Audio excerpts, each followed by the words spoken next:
Copper wire he stress so that it length is increase by 0.1% and the percentage change in its resistances.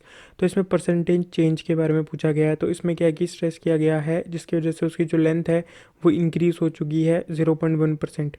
अब देखो होता क्या है कि जो परसेंटेज और स्ट्रेस वाला जो केस आता है उसमें क्या होता है कि जो वॉल्यूम होता है वो हमारा कांस्टेंट होता है। ये थोड़ा चेंज लिख दिया है, ये कांस्टेंट होगा यहाँ पे। तो इसमें क्या होगा कि जब भी हम यहाँ पर स्ट्रेस करके लेंथ को इंक्रीज करेंगे तो अपना एरिया जो है वो कम होगा, बट इसमें जो वॉल्यूम है वो हमें जो है सेम ही देखने को मिलेगा। अगर हम इसके लॉन्ग मेथड की बात करें तो इसमें, और एक शॉर्ट मेथड, अगर लॉन्ग मेथड की बात करें तो जो L2 है वो L1 प्लस 0.1% ऑफ L1, जो कि स्ट्रेस की वजह से आपका जो है लेंथ इंक्रीज़ की गई है। तो हम L2 को 1.1 L1 के जैसे लिख सकते हैं। तो L2 by L1 that is 1.1। तो अगर हम इक्वेशन 1 से सॉल्व करें इसको तो हम बोल सकते हैं कि L2 by L1 is equal to A1 by A2 that is 1.1। अगर आपको ये समझ नहीं आएगा तो थोड़ा पॉज करके आप इसको जो है समझने की कोशिश कर सकते हैं। अगर देखो, अगर हम परसेंटेज चेंज की बात करेंगे तो एक होगा कि बिना चेंज किया हुआ रेजिस्टेंस, और एक चेंज करने के बाद जो रेजिस्टेंस होगा वो क्या होगा, वो हमें निकालना पड़ेगा।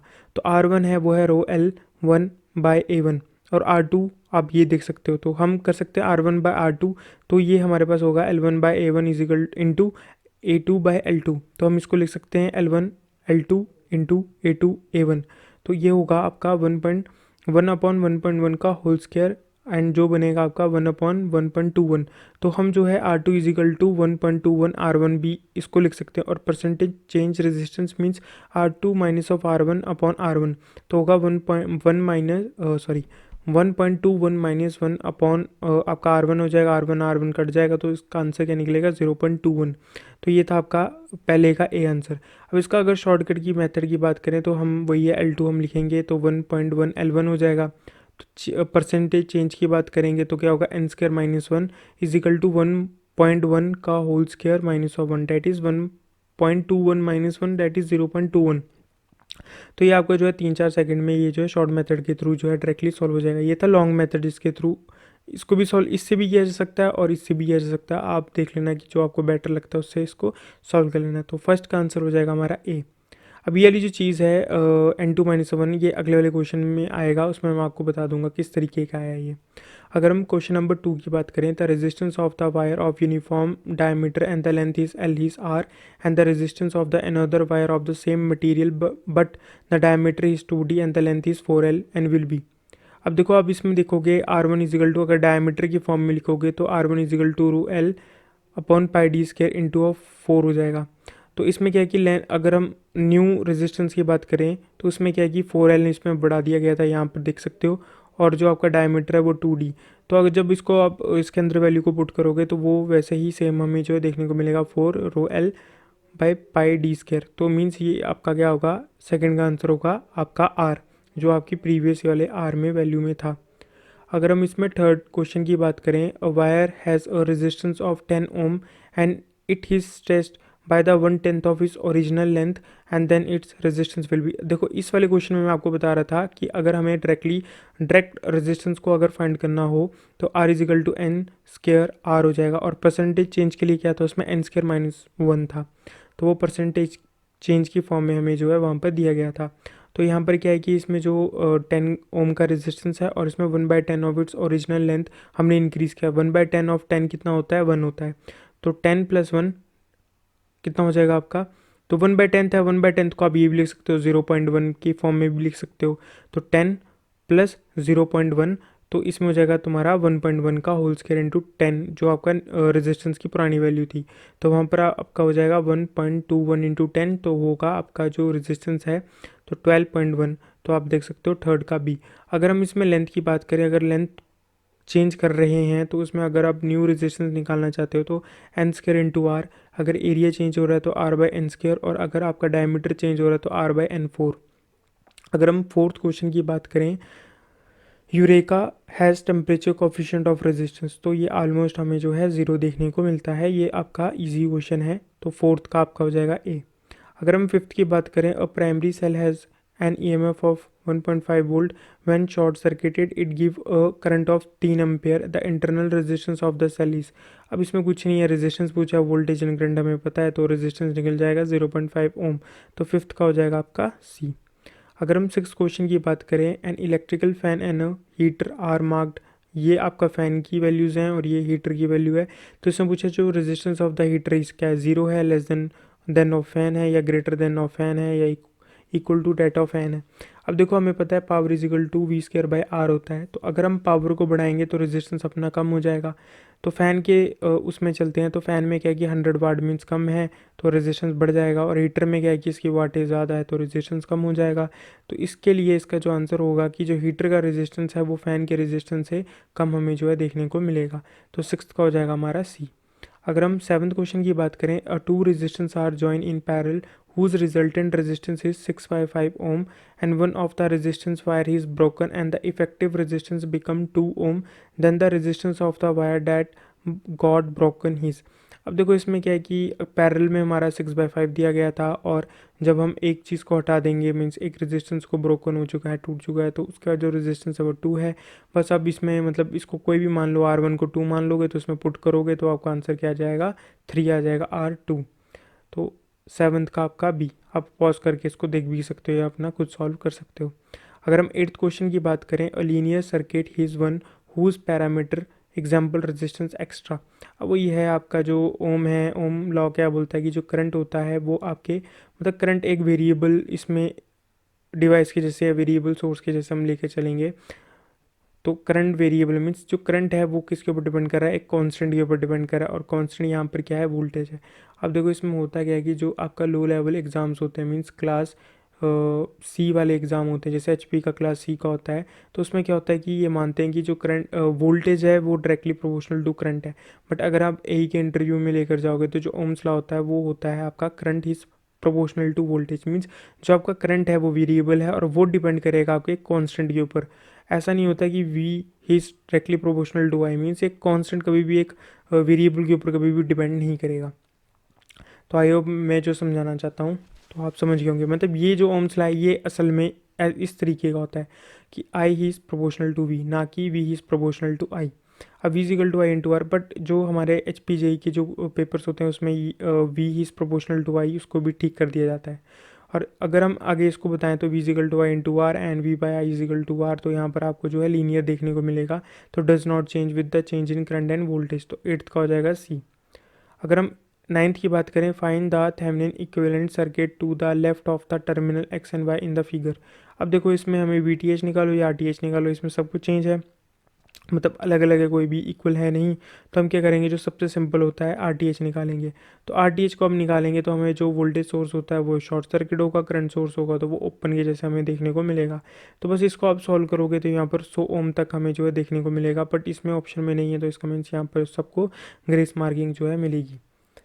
अगर हम 10th की बात करें, what percentage of the maximum power is delivered to a load if the load resistance is 10 time greater than the Thevenin resistance of the source to which it is connected. अब देखो V T H R internal load, तो हमें maximum power की condition होती है कि जो internal resistance is equal to load का रेजिस्टेंस के इक्वल होता है।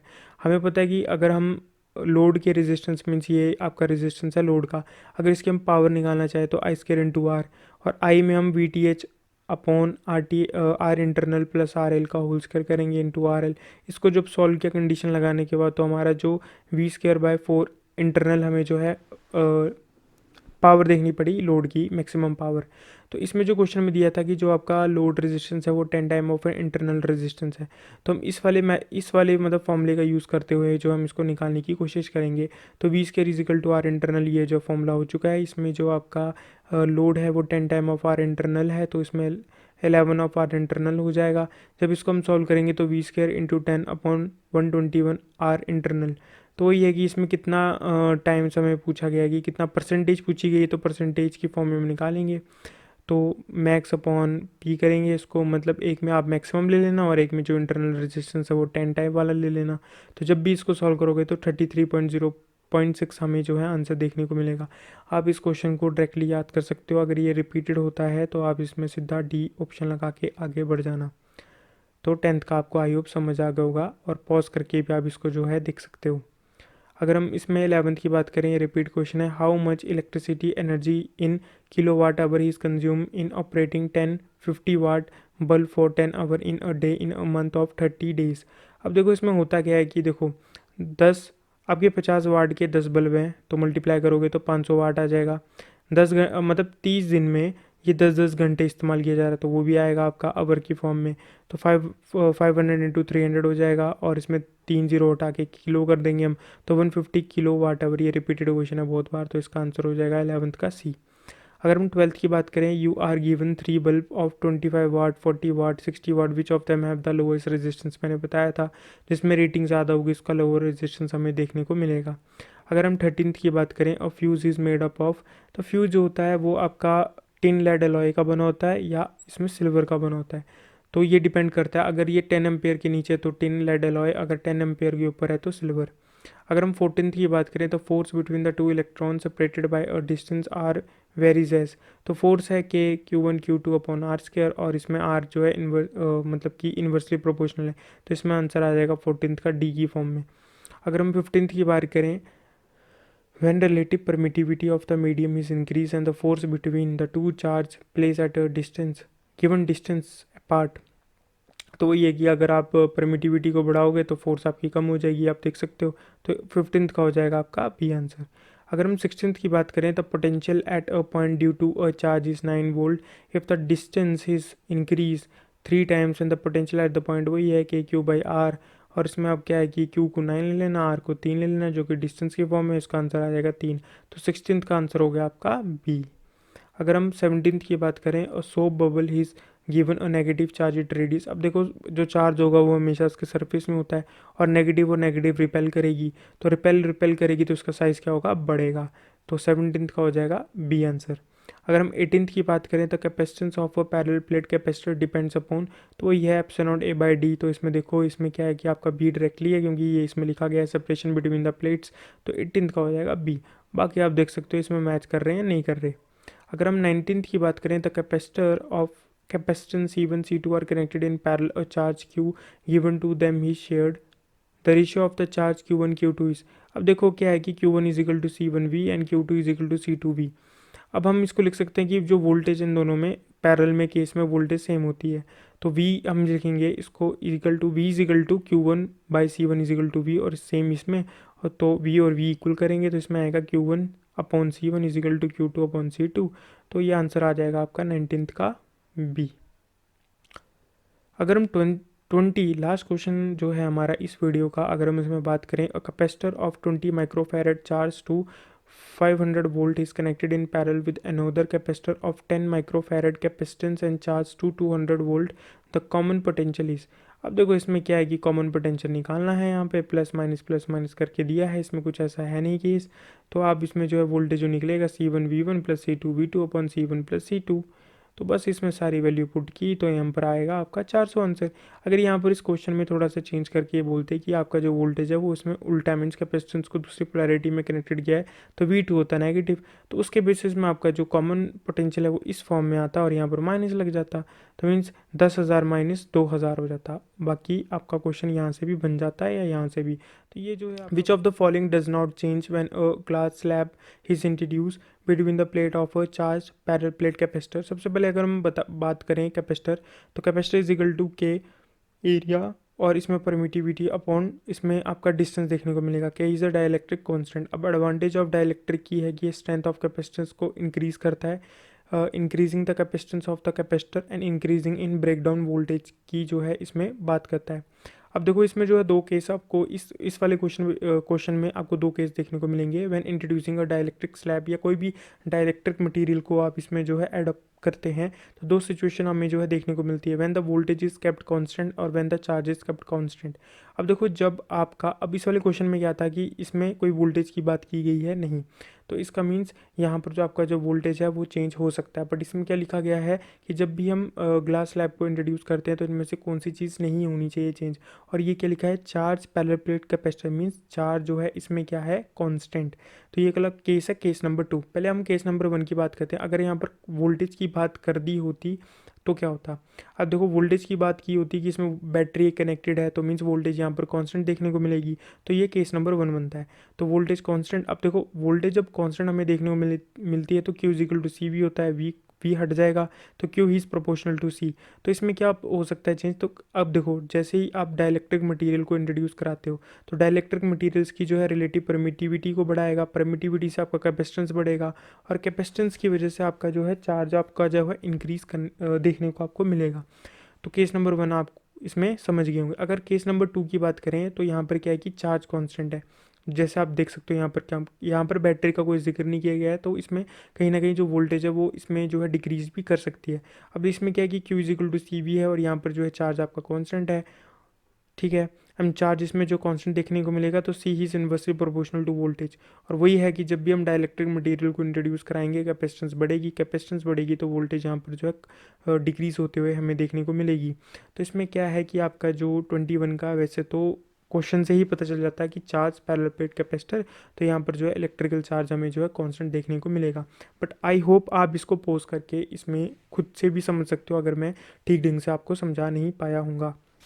तो case number 1 and case number 2 इस क्वेश्चन को देख के आप थोड़ा समझ सकते हो। तो दो ही केस बनते हैं और दो ही केस में आपका यही देखने को मिलेगा, या वोल्टेज कांस्टेंट या चार्ज कांस्टेंट, बाकी और कुछ नहीं देखने को मिलेगा। ये बोल सकते हैं कि इसमें कि अगर बैटरी कनेक्टेड है तो इसमें चार्ज का क्या होगा, इंक्रीज या डिक्रीज करेगा। अगर इसमें बोलेंगे कि बैटरी कनेक्टेड है, अब सॉरी बैटरी कनेक्टेड नहीं है तो और चार्ज है अपना कैपेसिटर, तो इसमें क्या देखने को मिलेगा। तो अगर हम 22 क्वेश्चन नंबर की बात करें, the magnetic material use in permanent magnet, तो वही है हार्डनेस, स्टील का इस्तेमाल किया जाता है यहाँ पे। तो 22 simple question, easy question. And 23 की बात करें, द मैग्नेटिक फ्लक्स डेंसिटी क्या है, एक तो ये वेक्टर क्वांटिटी है, तो flux density is equal to 5 by area. Area एक वेक्टर क्वांटिटी है और फ्लक्स एक स्केलर क्वांटिटी है, तो वेक्टर और स्केलर तो आप बोल सकते हो वेक्टर बनेगा इसमें। तो फ्लक्स डेंसिटी वेक्टर है और फ्लक्स आपका स्केलर है। द 23 का हो जाएगा आपका A answer, vector quantity. Important question है 23। अगर हम 24 की बात करें, the magnetic flux passes more readily through, तो वही है कि अब आयरन है, आयरन एक फेरोमैग्नेटिक मटेरियल से, तो अपने अंदर से जो मैग्नेटिक फील्ड लाइन्स है वो इजीली पास करने देगा। तो 24 का आंसर हो जाएगा आपका डी। अगर हम 25 की बात करें, द आयरन हिज फेरोमैग्नेटिक, अब देखो फेरोमैग्नेटिक कब होगा, जब आप बिलो 770 डिग्री सेंटीग्रेड होगा, और पैरा कब होगा, जब ये 770 डिग्री सेंटीग्रेड से ज़्यादा हो जाएगा टेम्परेचर तब। तो 26 की बात करें, when the relative permittivity of the material he slightly more than 1, तो ये पैरामैग्नेटिक मटेरियल बनेगा, और यहाँ पर अगर लेस देन 1 होगा तो डायमैग्नेटिक मटेरियल होगा, और ग्रेटर देन 1 होगा तो इसमें फेरोमैग्नेटिक मटेरियल हमें देखने को मिलेगा। अगर हम 27 की बात करें, द रिपीटेड क्वेश्चन है, the reluctance of the magnetic circuit varies as, अब देखो रिलक्टेंस कैसे वेरी हो सकता है, या लेंथ को और एरिया दोनों को चेंज करा के वेरी हो सकता है। तो 27 का हो जाएगा आपका बी आंसर। अगर हम 28 की बात करें, जो क्वेश्चन ईजी है उसको क्या ही एक्सप्लेन करना। The SI unit of the reluctance क्या है, आपका एम्पेयर टर्न अपॉन वेबर, 28 का ए। अगर हम 29 की बात करें, the MMF in a magnetic circuit corresponding to dash in an electrical circuit, अब देखो जो करंट है ईएमएफ अपॉन रेजिस्टेंस, और जो फ्लक्स है वो एमएमएफ अपॉन रिलक्टेंस, तो ईएमएफ और एमएमएफ इक्वल होंगे। अगर हम एनालॉगी की बात करें तो 29 का हो जाएगा आपका डी आंसर। अगर हम 30 की बात करें, the hysteresis is a phenomena of dash in a magnetic circuit, तो ये आपका यहाँ पर क्या होता है कि जो बी होता है वो एच के लैग करता है अल्फा एंगल। अगर हम 31 की बात करें, the magnetic material use for dash should have a large hysteresis loop, तो वो परमानेंट मैग्नेट का सबसे बड़ा जो है लार्ज हिस्टेरिसिस लूप हमें जो देखने को मिलता है। इजी क्वेश्चन 31 का डी। अगर हम 32 फिर से easy question, the EMF induce in a dash is a static induce EMF, तो क्या है, ट्रांसफार्मर। तो 33 की बात करें, the E M F induce in a coil of N turn ही इज गिवन बाय, तो ये क्या है, minus N D phi by D T, simple question. अगर हम a current of 2 ampere through a coil set set set up flux linkage of, तो इसमें क्या है कि जो फ्लक्स लिंकेज है वो है M M F upon reluctance, तो ये M M F upon reluctance है, एन आई बोल देंगे अगर हम सबको कॉन्सेंट करेंगे, और करंट इज इक्वल टू 2, तो इसको बोल सकते हैं 2 हेनरी। बट चलो इसका 34 का हो जाएगा आपका आंसर नंबर सी, इस तरीके से। अगर हम 35 की बात करें, if a coefficient of coupling between the to coil is increase the mutual inductance between the coil, तो वही है कि जब कपलिंग कोफिशिएंट इंक्रीज हो रहा है तो म्यूचुअल इंडक्टेंस भी आपका इंक्रीज होगा, तो इसमें इंक्रीज, क्योंकि एम इज इक्वल टू के अंडर रूट आपका क्या होगा इसमें L1 L2। अगर हम 36 की बात करें, the mutual inductance between the to coil is 4 Henry, and if current in a coil changes at a rate of 2 ampere per second, the induce EMF in the other coil is, अब वही है इसमें जो mutual inductance है वो 4 Henry है। तो अब rate of change of current आपका 2 है, तो v equal to M D by D T, voltage को निकालना था या इंड्यूस में बोल सकते हैं, तो ये आएगा आपका 8 वोल्ट। तो 36 का हो जाएगा आपका ए। अगर हम 37 की बात करें, the specific gravity of the electrolyte of lead acid cell is about 1.25 and the cell is about dash charge.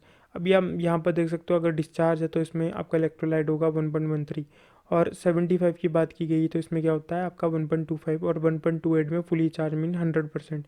तो 37 का आपका हो जाएगा सी आंसर। अगर हम 38 की बात करें, the commercial lead acid cell has 15 plates, the number of the negative plate will be. अब ये याद रखना, बैटरी के केस में आपका जो नेगेटिव प्लेट होता है वो हमेशा पॉजिटिव प्लेट से ज़्यादा देखने को मिलता है।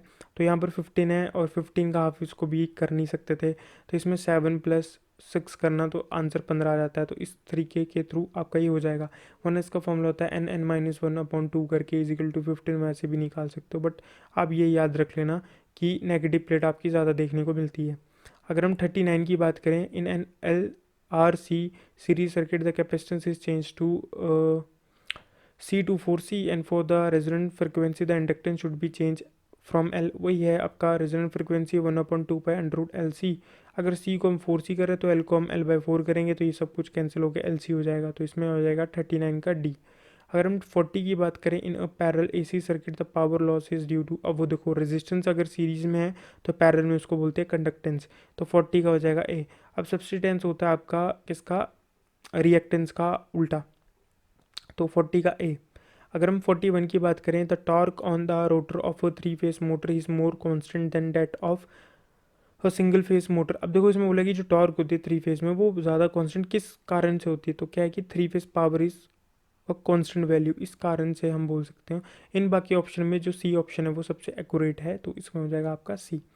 अगर हम 42 की बात करें, for the same rating the size of the 3 phase motor will be dash the single phase motor. तो क्या है कि जो 3 फेज मोटर का जो साइज़ होता है वो हमें कम देखने को मिलता है सिंगल फेज में। क्यों, देखो जो 3 फेज में हमारे पे 3 प्रकार की सप्लाई है, और उसको जो हम उसको डिस्ट्रीब्यूशन वाइंडिंग के फॉर्म में उसको लगाया जाता है। बट सिंगल फेज में अगर उसी पावर को उसको जनरेट करना है तो हमें उसका साइज़ जो है बहुत ज़्यादा बड़ा देखने को मिलता है। तो आप इसको जो है याद भी रख सकते हो, डायरेक्ट लॉजिक याद करने की कोई ज़रूरत नहीं हिमाचल प्रदेश के पेपरों के लिए खासकर। अगर 43 की बात करें, तो 3 identical resistance connected in a star consume 400 watt, if the resistance are connected in delta across the same supply the power consume will be. अब हमें पता है कि स्टार इजिकल टू डेल्टा/3 होता है, ये डायरेक्ट याद रख सकते हो, और पावर भी इसी फॉर्म में होगी। तो हमें क्या है, डेल्टा निकालना है, स्टार की पावर हमें 400 दी है, तो 400/3 1200, तो ऑप्शन हो जाएगा आपका 43 का डी।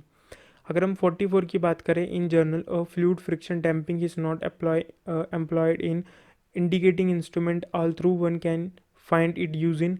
अब तो ये इसमें कैल्विन इलेक्ट्रोस्टैटिक वोल्टमीटर में ही फ्लूइड फ्रिक्शन डैम्पिंग का इस्तेमाल किया जाता है। अगर हम 45 की बात करें, if current through a operating coil of a moving Eyre instrument is double, ये रिपीटेड है बड़ी बार और मैं इसको पहले भी सॉल्व करा चुका हूँ, तो इसका आंसर हो जाएगा 4 टाइम्स। अगर हम 46 की बात करें, electrical pyrometer is an instrument, ये भी क्वेश्चन पूछा गया है, तो इसमें वही है कि हाई टेम्परेचर फर्नेस में अगर हमें मेजर करना था, हम किसका इस्तेमाल करते हैं, तो इसमें था ऑप्टिकल पायरोमीटर। नंबर 47 की बात करें, in a split phase capacitor start induction motor और time phase difference between the current in the main and auxiliary winding is achieve by. तो वही है कि किस तरीके से हम जो है टाइम फेज डिफरेंस जो है अचीव कर सकते हैं मेन और एक्सिलरी वाइंडिंग के बीच में। तो आप ये देख सकते हो कि ये इसका सर्किट डायग्राम है, तो ये देख सकते हो यहाँ पर इक्विवेलेंट सर्किट, तो यहाँ पर ये इसकी मेन वाइंडिंग होगी और ये इसकी जो है स्टार्टिंग वाइंडिंग होगी।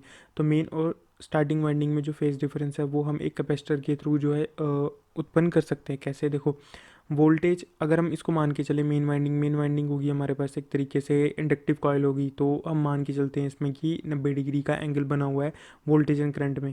तो ये वोल्टेज है और यहाँ पर जो करंट है, तो मेन वाइंडिंग में जो है उसका 90 डिग्री का एंगल बना हुआ है। जैसे हम यहाँ पर कैपेसिटर को इंट्रोड्यूस करते हैं तो यहाँ पर ये इसका मतलब कि लीडिंग में चल जाएगा वोल्टेज के कंपैरिजन में, और इस तरीके का इनका जो रिजल्टेंट है वो आपको जो है इस तरीके को देखने को मिलेगा, जिसके थ्रू यहाँ पर ये जो प्रोसेस है मीन्स आपका जो split face capacitor start induction run motor है वहाँ पर ये स्टार्ट हो जाएगी। तो इसमें जो टाइम वेज डिफरेंस है वो कैपेसिटर के थ्रू हम जो है लेकर आते हैं, तो इसमें हो जाएगा answer number C, introducing a capacitive reactance in the auxiliary winding circuit. तो आप यहाँ पर देख सकते हो, तो इसका आंसर आपको देखने को मिल जाएगा। तो अगर हम 47 का आंसर हो जाएगा हमारा सी। तो अगर हम 48 की बात करेंगे तो 48 में है क्या, 4 पोल 50 hertz synchronous machine run at. तो ये कि 4 पोल है तो उसको आप डायरेक्ट याद रखो कि जो 4 पोल है तो वो 1500 आरपीएम में चलेगी, अगर 2 पोल है तो 3000 आरपीएम में चलेगी, और अगर 6 पोल है तो 1000 आरपीएम में। तो ये डायरेक्ट आप याद भी रख सकते हो, या वरना आप इसको सॉल्व कर सकते हो, बहुत टाइम होता है पेपर में। अगर 49 की हम बात करें, in the alternator damping winding are use to. तो देखो डैम्पर वाइंडिंग में अल्टरनेटर का क्यों, सॉरी अल्टरनेटर में डैम्पिंग वाइंडिंग का इस्तेमाल क्यों किया जाता है, तो हम इसमें जो है हंटिंग को प्रिवेंट करने के लिए है। और यहीं पर अगर हम सिंक्रोनस मोटर की बात करें तो उसको डैम्पर वाइंडिंग का इस्तेमाल किया जाता है, उसको स्टार्टिंग करने के लिए। तो 49 का अल्टरनेटर में डैम्पिंग वाइंडिंग हमारा हो जाएगा प्रिवेंट हंटिंग। हंटिंग जो है किस तरीके को आपको देखने को मिलती है, हंटिंग का मतलब होता है कि फॉर एग्जांपल आपका लोड में फ्लक्चुएशन आ जाना, या कोई फॉल्ट आ जाना, या मैकेनिकल डिस्टर्बेंस आ गई, तो जिसके थ्रू क्या होता है कि जो सिंक्रोनिज्म होता है वो डिस्टर्ब हो जाता है। तो जो हमारी जो मोटर होगी, जो सॉरी अल्टरनेटर होगा, तो क्या करेगा कि सिंक्रोनिज्म में आने की कोशिश करेगा। तो वो कभी क्या होगा कि स्पीड चलेगा, सिंक्रोनस स्पीड से कम हो जाएगा, कभी सिंक्रोनस स्पीड से ज़्यादा हो जाएगा, तो उस चीज़ को बोलते हैं हम हंटिंग। ठीक है, तो 49 का हो जाएगा आपका आंसर नंबर बी। अगर हम 50 की बात करें, the speed regulation of a synchronous motor is. तो जो रेगुलेशन का इसमें मतलब होगा no load minus full load. तो देखो जो सिंक्रोनस मोटर होता है वो सिंक्रोनस स्पीड में ही चलेगा, तो इसमें ऐसा है नहीं कि नो लोड में भी वही स्पीड रहेगी और फुल लोड में भी वही स्पीड रहेगी। तो इसका मीन जो स्पीड रेगुलेशन हमें सिंक्रोनस मोटर में हमें देखने को मिलता है वो क्या है हमारा, ज़ीरो। अगर हम 51 क्वेश्चन की बात करें, when a 400 volt 50 hertz 6 pole induction motor is rotating at 960 RPM on no load it slip. देखो स्लिप का सीधा है कि 6 पोल की है तो कितना 1000 आरपीएम में वो चलेगी, और इसमें एन आर है कितना 960, तो मीन्स इन दोनों का क्या होगा, N S minus N R upon N S होता है।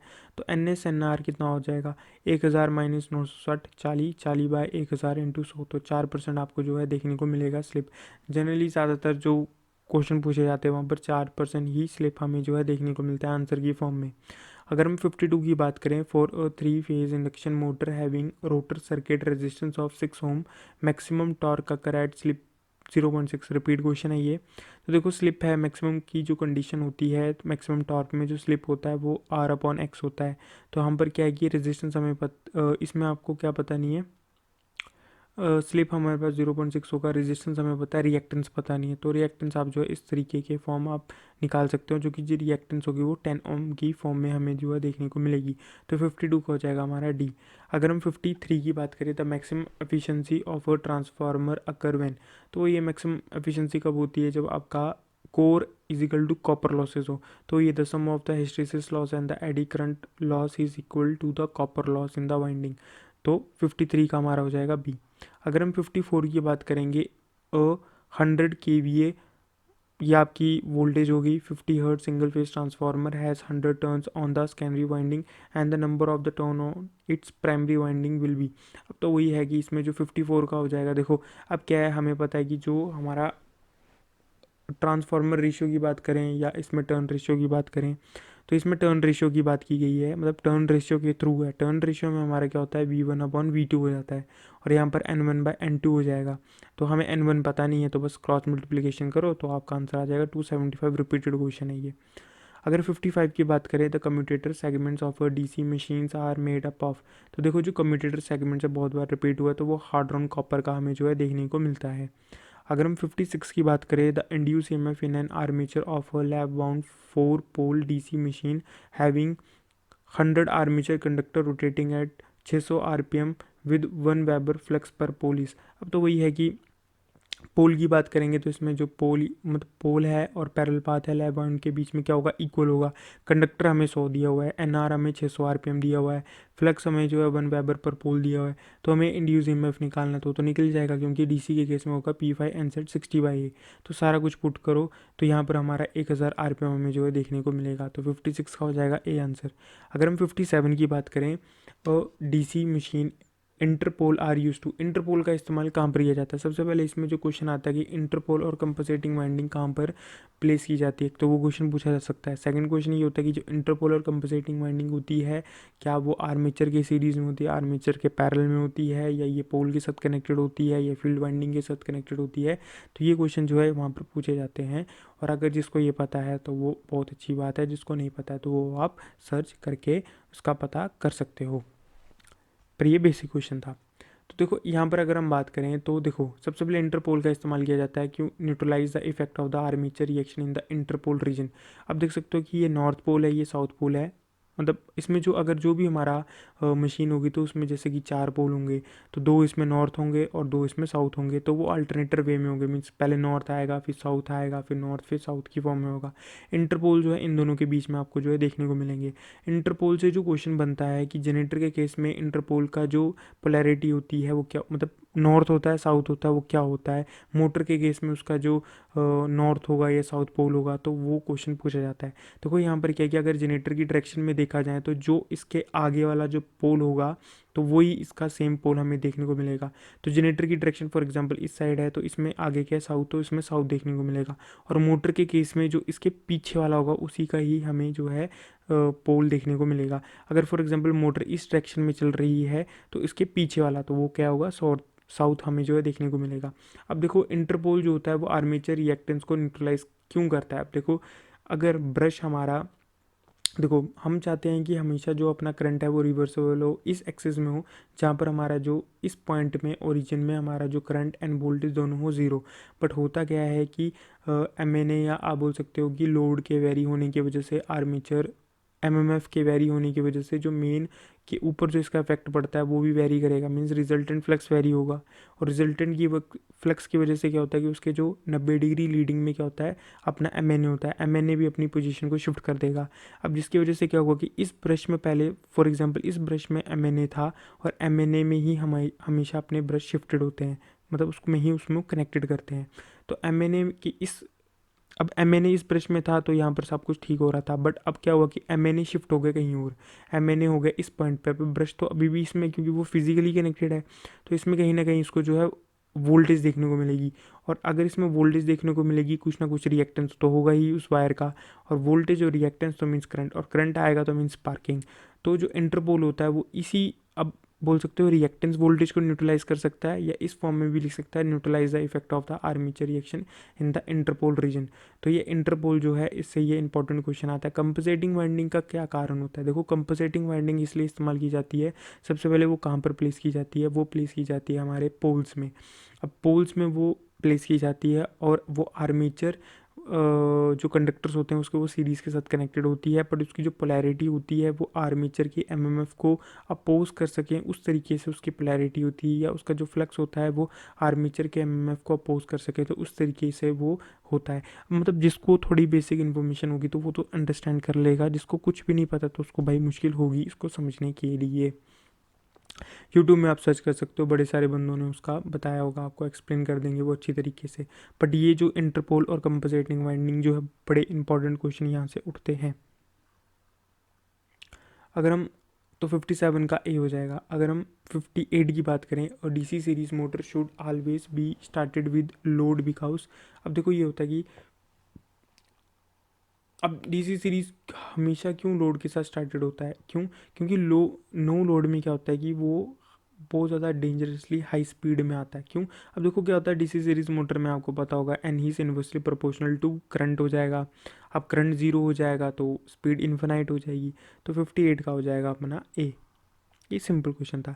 59 की बात करें तो common emitter amplifier is characterise by, अब वही होता है कॉमन एमीटर एम्पलीफायर में आपका जो इनपुट एंड आउटपुट में जो फेज रिलेशन होता है वो 180 डिग्री का होता है। मीन्स इनपुट अगर आपकी साइन वेव में है तो आउटपुट आपको इस तरीके से देखने को मिलेगा, मीन्स फेज का रिवर्सल हमें देखने को मिलेगा। तो यहाँ पर हो जाएगा 59 का सी। अगर हम 60 की बात करें द, अब देखो सबसे पहले मैं महत्वपूर्ण चीज़ मैं आपको बताता हूँ। इस पेपर में जो स्टार्टिंग के 1 से लेकर 60 तक क्वेश्चन है वो आपके 849 क्वेश्चन पेपर में रिपीट हुए हैं। अब 1 से 60 का मैंने बता दिया, अब 61 से लेकर जो 120 तक जो क्वेश्चन है इसी क्वेश्चन पेपर के वो 829 में 60 क्वेश्चन आपके रिपीट हुए हैं। तो आप देख सकते हो कि ये जो बोर्ड है हमारी हमीरपुर वाली बोर्ड वो कुछ भी कर सकती है। वो कोई पेपर के 60 70 80 या 10 5 कुछ भी वो कर सकती है। तो कभी भी आप प्रीवियस पेपर को बिना पढ़े पेपर में ना जाएं, क्योंकि जिन्होंने 829 और 849 दिया है उनकी किस्मत यहीं पर चमकी है। वो इन क्वेश्चन पेपर को करके गए थे और इन्होंने मतलब आधे घंटे में ही पेपर ख़त्म कर दिया था उन्होंने, क्योंकि 60 क्वेश्चन, एक बंदा जो है 60 क्वेश्चन पता है उसको, और एक बंदे को कुछ नहीं पता है। तो जिसको 60 क्वेश्चन का पता है वो तो भाई 60 को के 60 क्वेश्चन ठीक करके जाएगा। बट फॉर एग्जांपल आपको, आपने वो क्वेश्चन नहीं पढ़े अभी तक, बट आपकी क्या चांसेस होंगी वहाँ पर, 60 में से आप 60 ठीक नहीं करोगे, आप 60 में से 30-40 तक ही ठीक कर पाओगे। तो यहाँ पर जो है बहुत ज़्यादा बेनिफिट आपको जो है देखने को मिला था 829 में, जिन बच्चों ने, ज़्यादातर बच्चों ने जो पेपर क्लियर किया है। अगर हम 61 की बात करें, silicon is invariably use in the manufacture of the junction photodiode because, तो it's thermally generated minority current is extremely small. देखो भाई ये रट्टा मारने वाली चीज़ है, ये अजीब अजीब क्वेश्चन पूछ लेते हैं, ये इसलिए पूछे जाते हैं कि गलत ही हो बेसिकली। तो अब 62 की बात करते हैं। In a two stage of a cascaded amplifier has a decimal gain of 60 and 30 and then the overall gain. तो इसमें ये दोनों ना गेन के फॉर्म में जुड़ जाते हैं, तो 60 और 30 हो गया 90 डेसिबल, तो 62 का ए हो जाएगा। अगर इसमें बात करें 63 की, F E T field effect transistor have the similar property to, तो वो जो है आपको थर्मो आइनिक वाल्व्स के जैसे आपको जो है इसको देखने को मिलती है, तो ये मतलब उसकी प्रॉपर्टी है, तो इसको भी हमें याद करना पड़ेगा।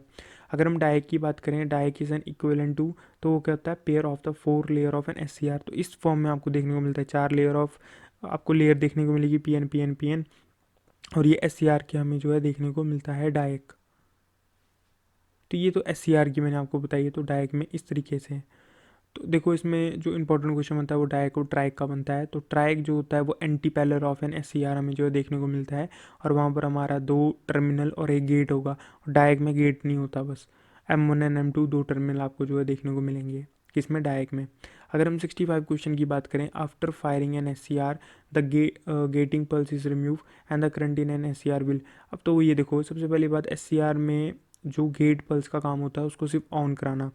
इस एस सी आर से 2 क्वेश्चन इंपॉर्टेंट बनते हैं, what is holding current and what is latching current, बस ये दोनों क्वेश्चन बनते हैं, वो आप पता कर लेना। अब देखो लैचिंग करंट का मतलब होता है कि जिस करंट पे आपका एस सी आर ऑन हो, होल्डिंग करंट का मतलब होता है कि जिस करंट पे आपका एस सी आर ऑफ हो जाए। ठीक है, अगर आप एक बार आपने एस सी आर को ऑन करा दिया और आपने गेट पल्स को हटा दिया तो कोई घंटा फ़र्क नहीं पड़ता है एस सी आर के करंट के ऊपर। तो इसमें क्या आएगा आपका रिमेन सेम, 65 का ए। अगर हम 66 की बात करें और कॉलपिट ऑसिलेटर यूज़, तो ये टैपिंग कैपेसिटेंस का इस्तेमाल किया जाता है, हार्डली ऑसिलेटर में आपका इंडक्टिव फीडबैक का इस्तेमाल किया जाता है। तो ऐसे ही ये क्वेश्चन इजी वाला फॉर्म में है, तो ये आपको देखने को मिलता है। तो यहाँ पर ये 66 तक जो है क्वेश्चन हो चुके हैं। तो अब मैं अगले क्वेश्चन से आगे से चलते हैं, इसी में इसको ऐड कर दे रहा हूँ। अब 67 की बात करेंगे हम। In an R C phase shift oscillator circuit, तो क्या होता है, क्या है इसमें pure sine wave output is possible हमें देखने को मिलता है। तो ये आर सी फेज शिफ्ट की सर्किट डायग्राम है, याद करने की कोई ज़रूरत नहीं है। मैं आपको ये बता देता हूँ, देखो आपका जो एक आर सी होगा वो 60 डिग्री हमको देगा। तो इसमें 3 हमें आर सी के सर्किट हमें देखने को मिलेंगे, तो 60 60 60 कितना 180 आपको यहाँ पर ये दे देता है। और यहाँ पर जो कॉमन एमीटर एम्पलीफायर लगा होता है जो कि 180 डिग्री और आपको प्रोवाइड करेगा, तो मीन्स 180 180 360। तो यहाँ पर 360 तक का हमें जो है आउटपुट देखने को मिलती है। तो वही लिखा हुआ है pure sine wave output is possible, तो आपको वो देखने को मिलती है। मीन्स आउटपुट में आपको 360 तक आपको वेव फॉर्म देखने को मिलेगी, जो कि आपका साइन वेव फॉर्म इसमें बन जाती है। तो 67 का आपका सी हो जाता है। अगर हम 68 की बात करें, तो ये देखो ये कम्युनिकेशन सिस्टम से क्वेश्चन पूछे हैं, कोई पता नहीं भाई साहब ये इलेक्ट्रिकल में ये क्वेश्चन कर क्या रहे हैं, मेरे को वो समझ नहीं आती है। In an F M broadcast in V H F very high frequency band, channel width कितनी होती है, रट्टा मार लो, 87.8 से लेकर 108 मेगाहर्ट्ज़, मतलब इसमें 88 ही याद रखना, पेपर में अगर रिपीट हुआ तो यहाँ पर टिक मार देना। इन एन एम्पलीट्यूड मॉड्यूलेशन में होता क्या है, एम्पलीट्यूड मॉड्यूलेशन में क्या होता है कि जो कैरियर का एम्पलीट्यूड होता है वो चेंज होता है। अब देखो ये वेव फॉर्म आप देखने को मिलती है। अब देखो इनका जो एम्पलीट्यूड है कभी हाई है कभी लो है, कभी हाई है कभी लो है, तो इसमें क्या आपका एम्पलीट्यूड आपको जो है चेंज देखने को मिला है।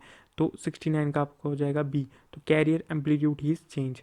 अगर हम 70 की बात करें, थर्मोकपल ही is dash type of transducer, तो ये मैंने थर्मोकपल प्रीवियस क्वेश्चन पेपरों में मैंने अच्छी तरह से बताया भी है। तो जो थर्मोकपल में हमारा जो है वोल्टेज जनरेटिंग टाइप आपका ट्रांजिस्टर देखने को मिलता है, वही है, 2 अलग अलग टेम्परेचर होंगे, इलेक्ट्रॉन फ्लो करेगा वहाँ से, कौन सी प्रकार की वोल्टेज हमें देखने को मिलेगी, डीसी वोल्टेज। तो 70 का हो जाए अपने का बी। अगर 101 की बात करें, an AC voltage can be converted into unidirectional voltage by using, वही है डी AC टू DC में कन्वर्ट करना, तो क्या है रेक्टिफायर सर्किट हमें जो है देखने को मिलेगा। अगर हम 102 की बात करें, an ideal circuit source is one whose internal resistance, अब वही है, अगर आइडियल करंट सोर्स होगा तो इंटरनल रेजिस्टेंस आपका इन्फिनाइट होगा, आइडियल वोल्टेज सोर्स होगा तो वो आपका जीरो देखने को मिलेगा आइडियल की कंडीशन में। प्रैक्टिकल करंट सोर्स में हमें हाई देखने को मिलेगा और प्रैक्टिकल वोल्टेज सोर्स में हमें देखने को मिलेगा वेरी लो। तो आप ये नोट कर सकते हो। अगले क्वेश्चन की अगर हम बात करें, an avalanche break down in an semiconductor diode occur when, तो ये तो सिंपल क्वेश्चन था, forward wise exceed a C10 value, शायद से इसमें फॉरवर्ड वाइज नहीं होना, इसमें होना आपका reverse wise exceed a certain value. इसको मैं देख लूँगा, 103 का तो वैसे मेरे को लग रहा है बी है, बी होगा क्योंकि एवलांच ब्रेक डाउन होता है रिवर्स वाइज में, तो 103 का है आपका बी। सी तो चलो कर दिया मैंने गलती से, हो सकता है हाँ, इसका हो जाएगा आपका बी। अगर हम 104 की बात करेंगे, N input and output signal of a common emitter amplifier, अब देखो इसमें क्या है कि मैं भी एक इंसान हूँ तो गलतियाँ मैं कर सकता हूँ, तो आपको किसी क्वेश्चन में लगता है कि ये क्वेश्चन मेरे को गलत है तो आप वो कमेंट में लिख सकते हो, तो फिर मैं उसको ठीक कर दूंगा। अब इसमें वही है कि input and output signal of a common emitter amplifier क्या है, आउट ऑफ फेज, वही मैंने आपको बताया ना पिछले क्वेश्चन में कि वो 180 डिग्री का फेज डिफरेंस इसमें हमें जो है देखने को मिलेगा, तो वही क्वेश्चन इसमें पूछ लिया इस फॉर्म में। अगर हम 105 की बात करेंगे, in an amplifier the coupling capacitor are use, देखो कपलिंग कैपेसिटर का इस्तेमाल रिपीटेड क्वेश्चन है, इसका इस्तेमाल किया जाता है to prevent the DC mixing in input and output. अब इसमें एम्पलीफायर है क्या, एम्पलीफायर एक इलेक्ट्रॉनिक डिवाइस है to increase the strength of the signal, means power of the signal को बढ़ाने के लिए हम एम्पलीफायर सर्किट का इस्तेमाल करते हैं। अब इसमें जो कपलिंग कैपेसिटर है वो क्या करेगा, pass the AC signal and block the unwanted DC component, तो आपको जो है देखने को आपको मिलेगा। तो 105 का आपका हो जाएगा डी आंसर। अब हम 106 की बात करें, one of the effect of the negative feedback in the amplifier to, अब वही है कि ये इंपॉर्टेंट क्वेश्चन है, नेगेटिव फीडबैक का इस्तेमाल किया जाता है डिक्रीज द हार्मोनिक डिस्ट्रॉशन, ये इसको याद करने वाली चीज़ और ये रिपीट करता है बचता है बहुत ज़्यादा। 107 की बात करें, the negative feedback in an amplifier, अब देखो नेगेटिव फीडबैक होगा तो मीन्स इसमें ये पॉजिटिव फीडबैक हमें देखने को मिलेगा नीचे वाली फॉर्म में। अब ये चीज़ बढ़ेगी तो गेन कम हो जाएगा, तो रिड्यूस द वोल्टेज गेन, तो 107 का हो जाएगा अपना ए। अगर हम 108 की बात करेंगे, to generate a 1 megahertz signal the most suitable circuit is, अब देखो इसमें ये वैन ब्रिज ऑसिलेटर्स का आंसर है, क्योंकि वैन ब्रिज 1 किलोहर्ट्ज से लेकर 1 मेगाहर्ट्ज तक है। शायद से प्रीवियस वीडियो में मैंने इनके फ्रिक्वेंसी बताई थी। अब इन्होंने आंसर की में दिया था कॉलप्लिट्स ऑसिलेटर। अब देखो ऐसा होता है कि बोर्ड में जो क्वेश्चन सही किया जाता है उसको भी ये फाइनल आंसर की में गलत कर देते हैं, क्योंकि इनका जो पैनल पता नहीं कौन बैठता है और वो उसको गलत कर देता है। जैसे कि कुछ बच्चों से कंप्लेन आई थी SSA लाइन में ऐसा ही किया है, SSA में खासकर ऐसा किया, 2-3 क्वेश्चनों को जो ठीक थे वो बाद में इसको गलत कर दिया है। अगर हम 109 की बात करेंगे, the attenuator in a signal generator is use to, अब इसका क्या किया जाता है, ये याद करने वाली चीज़ है, very the output voltage amplitude in steps, means regulate the voltage of output signal, तो ये आपको याद करना पड़ेगा। 109 का हो जाएगा आपका डी। अगर हम 110 की बात करेंगे, कितने क्वेश्चन है, चलो इतने ही है। अगर हम 110 की बात करेंगे, a gate is enabled when its एबल्ड input is at logic 1, the gate is, अब देखो सबसे पहले हम बात करेंगे एंड गेट की बात करेंगे। एंड गेट में आपका जो आउटपुट है वो ए डॉट बी हमें देखने को मिलेगी। अगर हमारा A1 है तो Y is equal to A dot B, अगर हम ए को 1 मान के चलते हैं तो 1 डॉट बी मीन्स वी, तो ए जो आपका आउटपुट है वो किसके ऊपर डिपेंड कर रही है, आपके इनपुट ऑफ बी के ऊपर डिपेंड कर रही है, मीन्स बी और बी की वजह से आपका जो है आउटपुट आपका चेंज होगा, तो उसको बोलते हैं आपका इनेबल। और अगर ए आपका जीरो है, मीन्स आपकी एक इनपुट जीरो है, तो क्या होगा कि output is equal to zero dot B, तो that is zero, disable, means आपका इसमें दूसरे इनपुट के ऊपर कोई भी फ़र्क नहीं पड़ रहा है, तो उस चीज़ को बोलते हैं आपका डिसेबल। अब क्या है कि इसको इस तरीके से मैं बताऊं कि B input mean second input के 1 या 0 होने पर भी आपकी जो वैल्यू है आउटपुट की वो कांस्टेंट देखने को मिलती है, तो उसको बोलते हैं डिसेबल। और अगर ये डिपेंड कर रहा है तो उसको बोलते हैं अनेबल। तो यहाँ पर ये पूछा कि gate is enable one is enable input at logic 1, तो एंड में हमने पता कर दिया कि एंड में ए इज इक्वल टू 1 पे आपका ये इनेबल देखने को मिलेगा, तो यहाँ पर एंड तो है नहीं।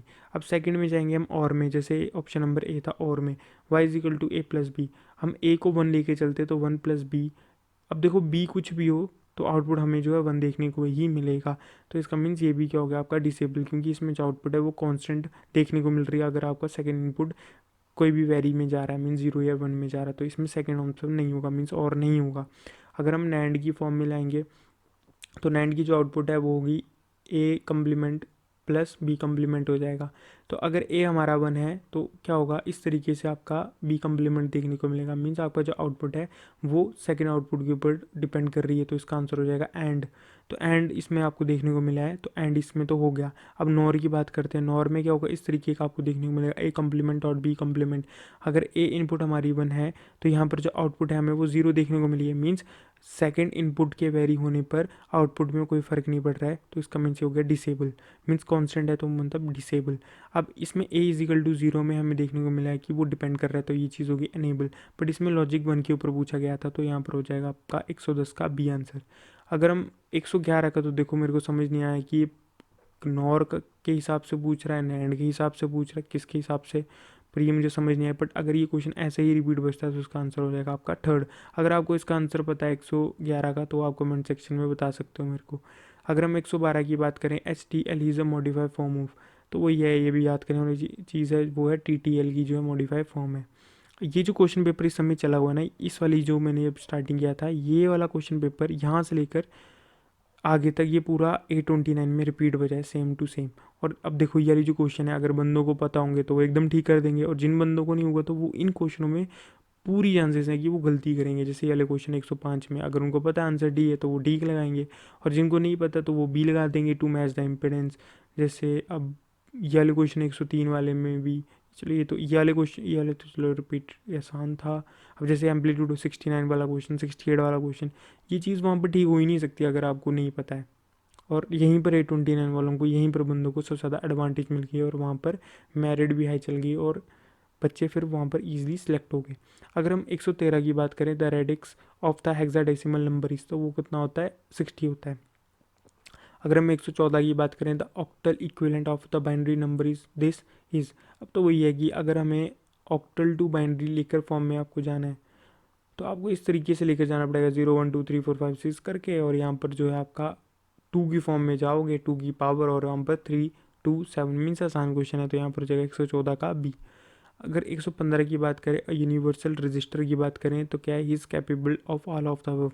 वही है कि जो यूनिवर्सल जो रजिस्टर 4 प्रकार के होते हैं, एक्सेप्टर मतलब सीरियल इन सीरियल आउट ऐसे करके बड़े सारे होते हैं 4 फॉर्म में, तो ये सारे आपको जो है उसमें देखने को मिलेंगे, तो इसका आंसर हो जाएगा आपका डी। अगर हम 116 की बात करें, ring counter consist of the 5 flip flop will have, अब वो ये कि आपका जो रिंग काउंटर अगर इसमें एन फ्लिप फ्लॉप है तो इसमें एन स्टेजेस देखने को मिलेगी, और इसमें जॉनसन काउंटर में अगर एन फ्लिप फ्लॉप है तो 2 एन स्टेजेस हमें देखने को मिलेगी। तो ये रिंग काउंटर में 5 फ्लिप फ्लॉप में हमें 5 स्टेट्स देखने को मिलेगी। अगर हम 117 की बात करें, a memory has 16 bit address bus, the number of the location in this memory are, तो ये कि 2 की पावर 16, तो ये आ जाएगा 65536। तो यहाँ पर आपका जो है 503 जो क्वेश्चन पेपर है वो आपका सॉल्व हो चुका है।